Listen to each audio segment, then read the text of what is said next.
Good morning बच्चों आज आप लोगों ने पेपर दिया होगा और आई होप ये पेपर आपका बहुत अच्छा रहा होगा, क्योंकि ये एकदम बेसिक लेसन है और इस लेसन में हम लोगों ने बहुत बेसिक पॉइंट ऑफ व्यू से इसको कवर किया है। तो फिर भी आपको आज के टेस्ट में कहीं पर फिर भी कोई डाउट रहा हो तो उसके लिए मैं ये सॉल्यूशन दे रहा हूँ, उससे आप अपना डाउट क्लियर कर लें। उसके अलावा भी अगर डाउट है तो फिर भी आप कुछ भी क्यूरियोसिटी आप कॉल करके बात कर सकते हैं। तो चलिए हम लोग फटाफट यहाँ पर ये सारे जो बेसिक क्वेश्चन हैं उसको एक बार लेकर के चलते हैं। देखिए क्वेश्चन नंबर 51 कह रहा है the process of obtaining food by amoeba is known as phagocytosis. Amoeba एक यूनिसेलुलर ऑर्गेनिज्म है और फाइगोसाइटोसिस का मतलब आपको पता है कि सेल, अमीबा का सेल जो है इस तरह से अपने प्लाज्मा मेम्ब्रेन को करता है और यहाँ पर इसको हम लोग स्यूडोपोडिया बोल रहे थे, फिंगर लाइक प्रोजेक्शन, और इसके अंदर ये फूड को कैप्चर कर लेता है, इसी को फाइगोसाइटोसिस बोलते हैं। तो धीरे धीरे फाइगोसाइटोसिस का मतलब इनगल्फ करना,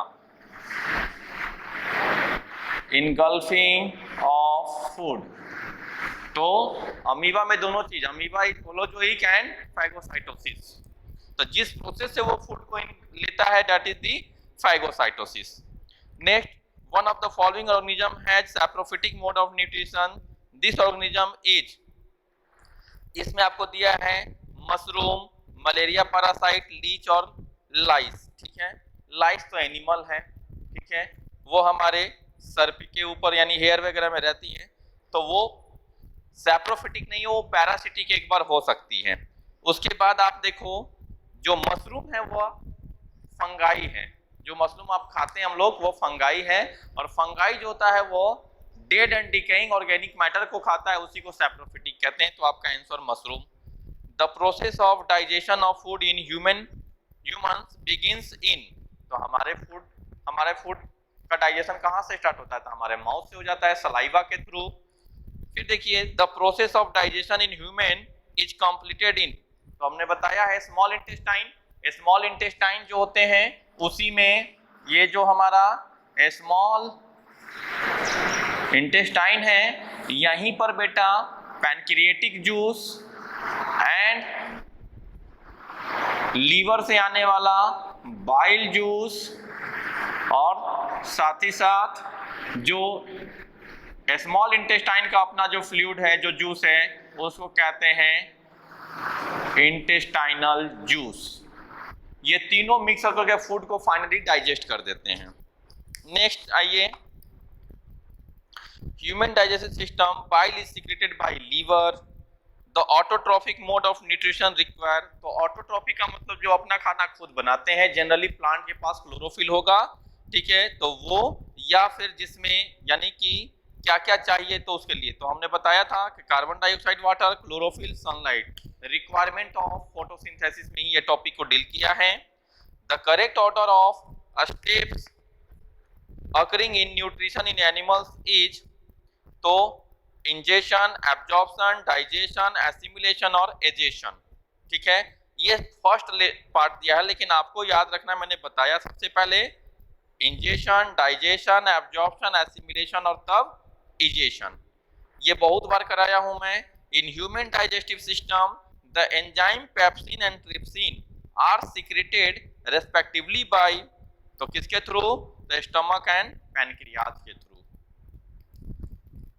When carrying out the starch test on a leaf, why it is important to boil the leaf of alcohol? 59 number question को देखिए। तो लीफ को अल्कोहल में क्यों बॉयल करते हैं? ताकि लीफ का जो ग्रीन कलर है वह डीकलराइज हो जाए।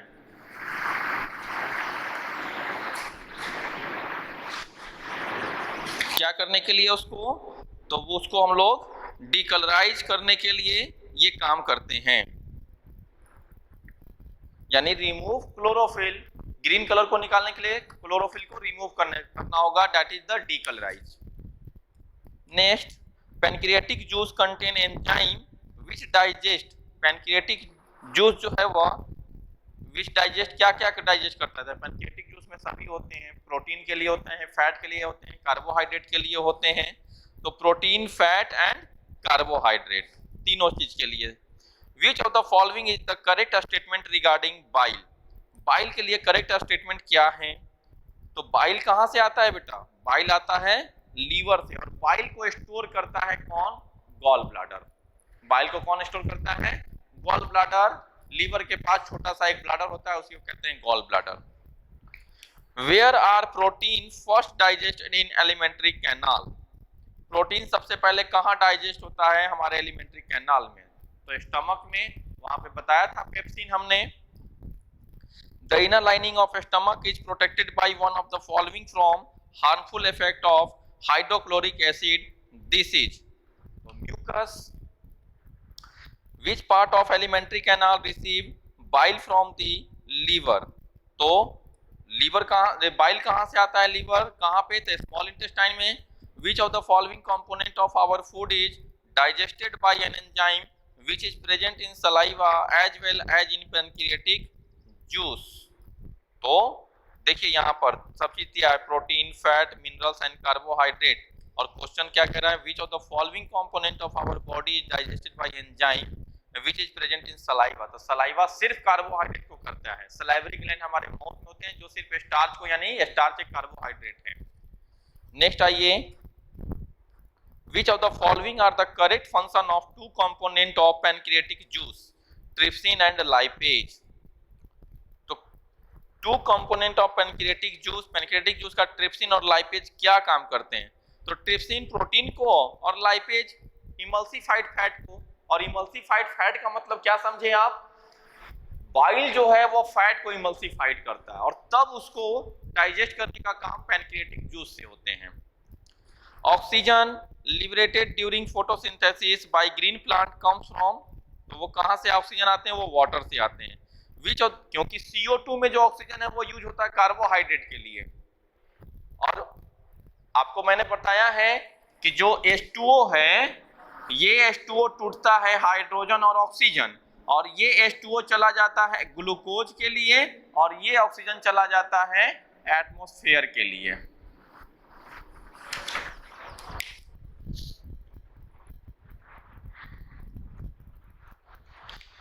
The internal energy reserve in autotrophs is?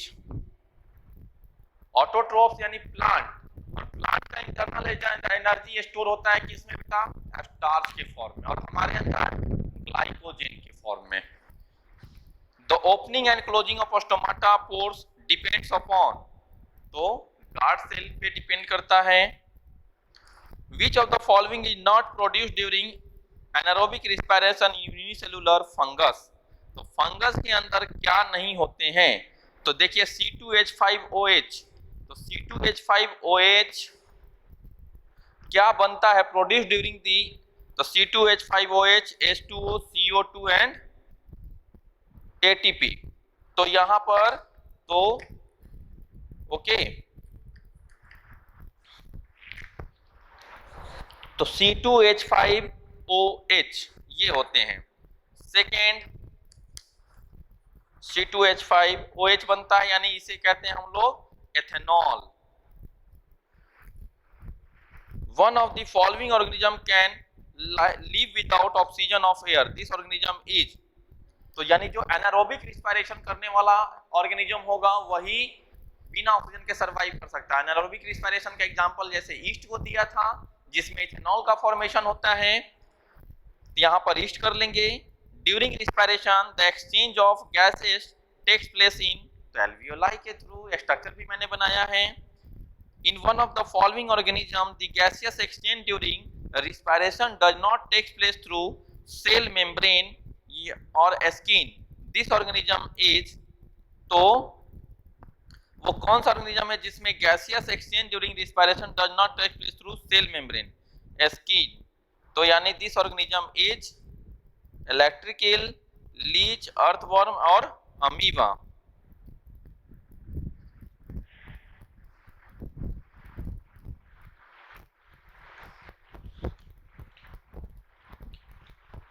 Okay, क्योंकि लीच में, अर्थवर्म में और अमीबा में, इन तीनों में स्किन के थ्रू रिस्पिरेशन यानी गैसियस एक्सचेंज होता है, लेकिन जो ईल है वो ब्रीदिंग का प्रोसेस यानी लंग्स के थ्रू करता है, इसलिए आंसर आपका इलेक्ट्रिक ईल है। Which of the following is correct for process of anaerobic respiration? तो कार्बन डाइऑक्साइड ऑलवेज प्रोड्यूस, ऐसा जरूरी नहीं है, क्योंकि लैक्टिक एसिड जब एक ग्लूकोज से, ये ग्लूकोज है और इस ग्लूकोज से ब्रेक डाउन होकर के जब लैक्टिक एसिड बनता है तो उस समय CO2 रिलीज नहीं होगा। क्यों? ग्लूकोज 6 कार्बन का और एक ग्लूकोज से 2 लैक्टिक एसिड बनते हैं और लैक्टिक एसिड भी 3 कार्बन का, तो 3 कार्बन का एक molecule 2 molecule into 2 equal to 6 carbon हो गया, इसलिए CO2 रिलीज नहीं होता है। लेकिन जब ईस्ट का देखते हैं तो ईस्ट में वहां पर बेटा ईस्ट से एथेनॉल बनता है और एक एथेनॉल 2 कार्बन के होते हैं, इसीलिए उसका फार्मूला C2H5OH लिखा जाता है, यानी 2 कार्बन का है इथेनॉल, तो इसीलिए वहां पर एक CO2 रिलीज होते हैं। नेक्स्ट आएंगे अब, one of the following organism can live without oxygen, ये हो गया इधर। विच ऑफ द, तो यहाँ पर कार्बन डाइऑक्साइड सब में निकले ऐसा जरूरी नहीं है। A lot of energy release, ये भी नहीं होता है, सिर्फ 2 ही एटीपी तो बनते हैं एनारोबिक रिस्पायरेशन में। Which of the following increase in muscle cell when they are lacking in oxygen? तो जब हमारे मसल सेल में ऑक्सीजन की कमी होती है तो लैक्टिक एसिड का फॉर्मेशन होता है। नेक्स्ट क्वेश्चन है, which of the following is the correct sequence of air passage during inhalation? Nostril, pharynx, larynx, trachea, alveoli. Lack of oxygen in muscle often lead to cramp in the leg of aspirants. This is due to conversion of pyruvate to, तो lack of oxygen होने की वजह से muscle cell में जब भी होंगे तो क्या लिखेंगे? Lactic acid. During the deficiency of oxygen in tissue of human being, pyruvic acid is converted into lactic acid in, कहां? तो साइटोप्लाज्म में। एनारोबिक रिस्पायरेशन कहां होंगे? साइटोप्लाज्म में ही होंगे। माइटोकॉन्ड्रिया में कब होता है रिस्पायरेशन का प्रोसेस? जब एरोबिक हो, और एनारोबिक का प्रोसेस साइटोप्लाज्म में। Which of the following statement are correct? यहां पर देखिए, तो pyruvate can be converted into ethanol and carbon dioxide by yeast, ये सही स्टेटमेंट है। Fermentation takes place in the case of aerobic bacteria, aerobic bacteria में fermentation होगा ही नहीं, एनारोबिक बैक्टीरिया में ही फर्मेंटेशन होता है और उसी को कहते हैं लैक्टिक एसिड फर्मेंटेशन। और ईस्ट में इथेनॉल बनते हैं, इसीलिए उसको कहते हैं अल्कोहलिक फर्मेंटेशन या ईस्ट फर्मेंटेशन। तो इसमें फर्स्ट एंड फोर्थ जो है fermentation is a form of anaerobic respiration, सही है दोनों option. Which of the following is known as energy currency of cell in biology? तो energy currency of cell in biology that is the ATP. The photosynthesis in plant is not taking place during the daytime if the plant is releasing, तो releasing that means कि जब day time होगा तो plant, the photosynthesis in plant is not taking place during daytime in place of releasing, तो oxygen को release करता है, not taking place during the daytime if plant is releasing, okay, तो जब प्लांट कार्बन डाइऑक्साइड को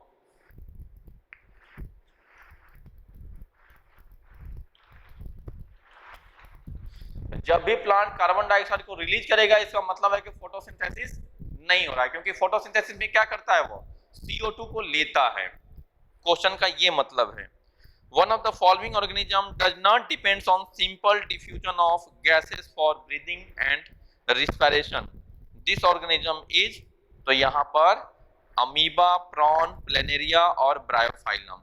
Bryophyllum एक plant का नाम है, प्लेनेरिया एक ऐसा एनिमल है जो कट करने पर भी अपनी बॉडी को बढ़ा लेता है, और प्रॉन जो है वो एक्वेटिक एनिमल है, तो ये जनरली ऐसा करता है। Which of the following is most likely to have a much higher breathing rate? तो much higher breathing rate, man, fish, dog, sparrow. देखो जो एनिमल जितना छोटा होगा बर्ड वगैरह, उसका ब्रीदिंग रेट उतना हाई होगा, और जो एनिमल जितना बड़ा होगा उसका ब्रीदिंग रेट उतना कम होगा। यानी एलिफेंट का ब्रीदिंग रेट कम होगा और स्पैरो या कोई दूसरे छोटे एनिमल्स का ब्रीदिंग रेट हाई होगा। तो यहाँ पर देखिए मैन, फिश, डॉग, स्पैरो, तो फिश हमेशा स्विम करते रहती है ज्यादातर, इसलिए उसका ज्यादा। Which of the following is called as brain of the cell? The brain of the cell is the nucleus. A plant cell differ from an animal cell in the absence of the centriole. A plant cell and an animal cell were placed in distilled water. What would you expect to happen if the solute concentration of the animal cell cytoplasm was the same as the fluid in the vacuole of the plant cell? तो animal cell would increase in size and burst, क्योंकि osmosis का process है यहाँ पर। 50S and 30S are the sub unit of 70S ribosome. 70S के 30S और 50S होते हैं, जबकि 80S राइबोसोम का 60S और 40S होता है। ये दोनों मिलाकर के एक 80S राइबोसोम है। अब आप ये जोड़ने नहीं लगना, इसको ऐड नहीं करना है 60 और 40 100 नहीं, एस का मतलब स्वेजबर्ग यूनिट के हिसाब से ये लिया हुआ है। क्लोरोप्लास्ट फिक्स, क्लोरोप्लास्ट क्या फिक्स करता है? CO2 को। Which among the following are present in both plant and animal cell? तो cell membrane and centrioles, cell membrane and nucleolus. Among the following are present in the plant and animal cells, दोनों में क्या? तो plasma membrane और nucleolus. Match the following, match करना है तो ए को ए से मैच करेंगे तो लाइसोसोम, लाइसोसोम का काम क्या है? तो लाइसोसोम में हाइड्रोलिटिक एंजाइम होते हैं, राइबोसोम प्रोटीन सिंथेसिस कराता है, तो उसके हिसाब से चलेंगे तो ए आपको पहले ही दिख रहा है। A tissue is made up of, तो टिश्यू क्या किससे बने होते हैं? सिमिलर टाइप ऑफ सेल से बने होते हैं। तो cell with different structure performing a particular function, cell with similar structure performing a particular function. Structurally different हो सकते हैं, लेकिन फंक्शनली एक टिश्यू के सभी सेल एक ही काम करते हैं। तो फंक्शनली स्ट्रक्चरली सिमिलर भी हो सकता है और डिसिमिलर भी हो सकते हैं, लेकिन उसके सारे सेल का फंक्शन एक ही होगा टिश्यू का। ये मेन चीज याद रखना है आपको। Mitosis is also called as, तो माइटोसिस का मतलब एक्वेशन का डिवीजन होता है, और मियोसिस का मतलब रिडक्शन होते हैं, नंबर ऑफ क्रोमोसोम हाफ हो जाते हैं। विच of the following meristem is found in plant? तो एपिकल, इंटरकैलिस, लेटरल सभी मिलते हैं। मियोसिस अकर्स इन, मियोसिस किसमें मिलता है? तो जर्म सेल में, जिससे स्पर्म और ओवम बनते हैं। If number of chromosome in a cell are 20, then after meiosis daughter cell will receive how many chromosome? तो अगर मियोसिस होने के बाद रिडक्शनल डिवीजन बोला, तो अगर 20 है, जिस सेल में मियोसिस होना, अगर उस सेल में 20 क्रोमोसोम है, तो मियोसिस के बाद में सिर्फ 10 क्रोमोसोम बचेंगे। Crossing over and genetic recombination occurs during, तो crossing over and genetic recombination occur during meiosis. Father of biology is Aristotle. Which cell organelles are present in bacteria? तो माइटोकॉन्ड्रिया, क्लोरोप्लास्ट, न्यूक्लियस, ये सब membranes cell organelles होता ही नहीं है, तो क्या बचा? राइबोसोम। और during marathon we sometimes get painful contraction the leg muscle due to accumulation of one of the following in leg muscle, this is, तो वो क्या है? लैक्टिक एसिड है। ओके, तो यहाँ तक कि ये जो 100 तक क्वेश्चन है, इसके बाद भी अगर कुछ भी लगा कि नहीं फिर भी, तो आप कॉल कीजिए, व्हाट्सएप पे जाकर डायरेक्ट कॉल करके पूछो, वॉइस सही रहेंगे, आपको आराम से पता चल जाएगा। ओके।